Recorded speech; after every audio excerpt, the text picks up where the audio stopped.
Welcome to K7 news. నా పేరు కళ్యాణి. ఈరోజు 27వ వార్డు ముఖ్యంగా ఇనాగ్రేషన్స్ కి శంకుస్థాపనలు కంటే రావడం జరిగిందంటే పద్మావతి గారు నేను కూడా ఈరోజు అయ్యన్న పాత్రి గారికి ముఖ్యంగా అందరం కూడా టౌన్ ప్రజానికి మొత్తం కృతజ్ఞతలు తెలుపుకుంటున్నాం. ఈరోజు 27వ వార్డు ఏంటంటే అందరూ కూడా సొంత మనుషులు, ఎంత కష్ట సమయాల్లో అయినా కూడా తెలుగుదేశం పార్టీ జెండాని ఇక్కడ రెపరెపలు ఆడించి ముందు తీసుకెళ్లే మనుషులు. దానికోసం అని చెప్పి ఇవాళ ఎలక్షన్ లేవు, ఏం లేవు, కానీ ఇచ్చిన మాట నెరవేర్చుకోవడానికి ఏకైక ఉద్దేశంతో ఇక్కడ రావడం జరిగింది. ఇప్పుడు ఏదైతే శంకుస్థాపన చేసామో అన్ని కూడా 2.5 నెలల్లో ఇక్కడ అన్ని రోడ్లు రావడం జరుగుతుంది.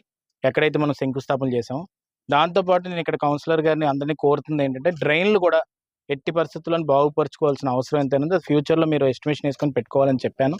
దాంతోపాటు ఇప్పుడు మనకు ఒక 25 లక్షల వరకు కూడా ఇప్పుడు శాంక్షన్ జరిగింది వార్డుకి. ఇంకో 20 లక్షల ప్రపోజల్లో ఉన్నది. సుమారుగా 45 లక్షల వరకు కూడా మనం అభివృద్ధి కార్యక్రమాలు ఈ వార్డు వరకు చేసుకునే విధంగా గత 5 ఏళ్ళలో మీరు చూడొచ్చు. నర్సీపట్నం టౌన్లో ₹1 కూడా తెచ్చే పాపం లేదు. అలాగే మెయిన్ రోడ్డు వైడనింగ్ అని చెప్పి మున్సిపాలిటీ డబ్బుల్ని ఆ మెయిన్ రోడ్డు ఏదో అద్దినట్టు చేసేసి ఆ క్వాలిటీ లేకుండా మన క్యూసీ వారు ఎంక్వైరీ చేస్తే దాంట్లో కూడా క్వాలిటీ లేదని చెప్పి నాసిరకం రోడ్డు వేశారని చెప్పి చెప్తున్నారు. మీరు ఇక్కడ అందరూ కూడా ప్రజానికం చూడొచ్చు. బయట మెయిన్ రోడ్డు మీద కూడా కల్వర్టు 50 లక్షలు పెట్టి ఈ రోజు చేయించడం జరిగింది. ఇంతకుముందు చూస్తే మనకి నీరు వచ్చి అక్కడ ఆగిపోయి మొత్తం పొలాలు ఏమైతే ఉన్నాయో అన్ని కూడా మునిగిపోతుండి. ఆ కల్వర్టు కూడా ఆ రోజుల్లో ఏం చేశారంటే దానికి మొత్తం కన్నం పడిపోయినా కూడా చిన్న తోర తీసుకొచ్చి లోపల పెట్టేసి ఆ జనాలు మోసం చేశారు ఆ టైంలో. కానీ ఈ రోజు మళ్ళీ అయ్యన్న పాత్రి గారు వచ్చి ₹50 లక్షలు దానికి శాంక్షన్ చేసి కల్వర్టు కూడా వేయించారు. అంటే ఈ రోజు ఏంటంటే ఒక సత్తా ఉన్న నాయకత్వం చంద్రబాబు నాయుడు గారు కానీ పవన్ కళ్యాణ్ గారు బీజేపీ కూటమి వస్తే ఈ రోజు అభివృద్ధి పనులు అనేది ఆటోమేటిక్గా జరుగుతున్నాయి. అంటే అది సత్తా ఉన్న నాయకుడి వల్ల అవుతుంది తప్ప ఎవడి వల్ల కాదు.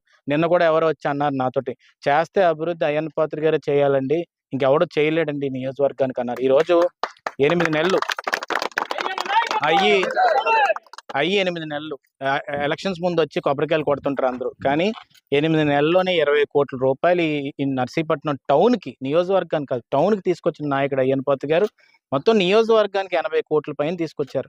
అంటే ఇలాంటి నాయకత్వంలో మనం అందరూ ఉన్నందుకు ఆయన కృతజ్ఞతలు తెలుపుకోవాలి. ఈరోజు తలుపులమ్మ గుడికి కూడా ప్రతి సంవత్సరం కూడా నన్ను గోవింద్ గారు ఆహ్వానించేవారు. ఆ గుడి దగ్గరికి కూడా ప్రపోజల్లో రోడ్డు పెట్టేశాము, అది కూడా శాంక్షన్ అయిపోతుంది. ఆ అమ్మవారి దగ్గరికి కూడా ఎంతో మంది నేను ఆ రోజు రావడం చూశాను. చూసినప్పుడు అమ్మవారిని కోరుకున్నాను ఎట్టి పరిస్థితుల్లోని గవర్నమెంట్ వచ్చిన తర్వాత రోడ్డు వేయించుకోవాలని. అది కూడా దగ్గరుండి గోవింద్ గారు